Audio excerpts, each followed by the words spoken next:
know you're asking how. How does this happen? With Manny losing the swing rounds that I had, there were about three to four swing rounds that could have gone either way. I believe round 6, 7, and 8 plus round 10 were all swing rounds that could have gone either way. Obviously round 9 was when Horn was shook, but he did have a good recovery. I thought Manny was taking round 10 off, only to realize that he pretty much punched himself out in round 9. And we're looking at an older Manny, no more pep in his step, a little older. I kept on turning to my dad. I was like, man, he is slow.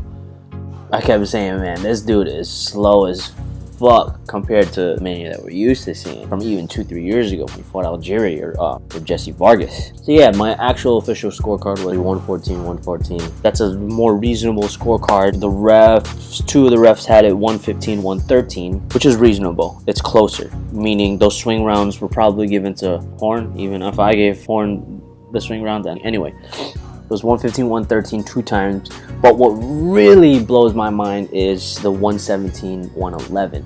If you think about it, what could the refs see? Like, all right, I get it. People are confused. Like, how this ruins boxing? This is rigged. CompuBox numbers don't lie. The only thing that I could justify Horn getting this win, the decision, him being aggressive, him being a bully, him being really physical. Clearly, Manny's a lot slower.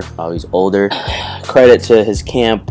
He's pretty much using what he had learned in the course of 10-15 years. A major transition that we saw Manny was in between the Morales fights, when he developed more offense to his arsenal, throwing more right hooks, throwing more to the body, throwing wider, weirder angled lefts, or what we'll call dirty. Some, not a lot. I don't think a lot of what Horn was doing was dirty. Instances like that, fighters like him need to have a game plan like that, even if it's maybe that's how he is as a fighter. When you're an underdog and you're more physically superior to your opponent, you need to use that to your advantage, and I'm pretty sure he did. The first cut was an accidental headbutt, I believe, and the second, I actually think that was from a straight right from Horn that cut the left side of Manny's head. So yeah, I don't know how else to do it. You know, I give Horn a lot of credit. He had a lot of heart. The result of that fight reminded me of when one of my favorite fighters fought in England. He's actually from Ukraine. This kid named Kosciuszko, who made Zabjuda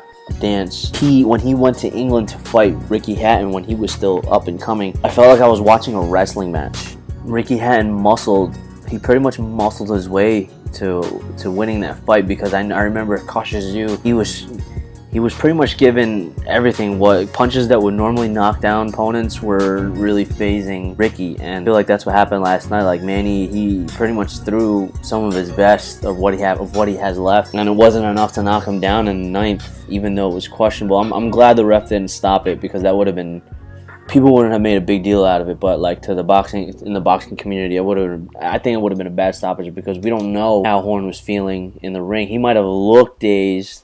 He could have just been winded, just needed to catch his breath, which is exactly what happened. He recovered in the 10th. I thought Manny was taking a break in the 10th round, only to realize that, man, this guy punched himself out, and he's literally no more juice. He's got no more pep in his step. So yeah, round 10 could have been a swing round. I had given round 11 to Manny, and then I had Horn winning the 12th. So yeah, I'm pretty sure the refs saw something different in unison with their vision being ringside. They pretty much all saw the same thing, since it was unanimous. I had a 114-114. One thing that made me realize Manny could lose this fight was, Timothy Bradley brought it up. It was like, it could be really dangerous for Manny for it to be this close, because we're in Australia, but we don't know and I actually said to my dad, I was like, yo, we don't know how the judges are scoring this. You know, granted, my scorecard was a little more towards Horn compared to Teddy Atlas and whatnot. I didn't realize that, yeah, I had this as a draw, which is insane. So I did my math wrong.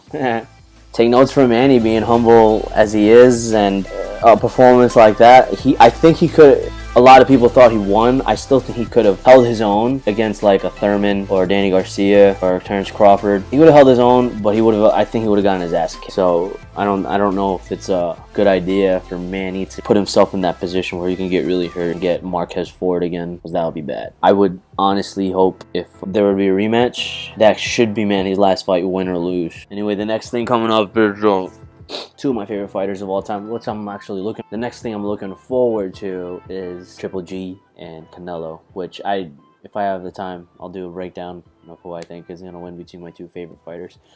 So yeah.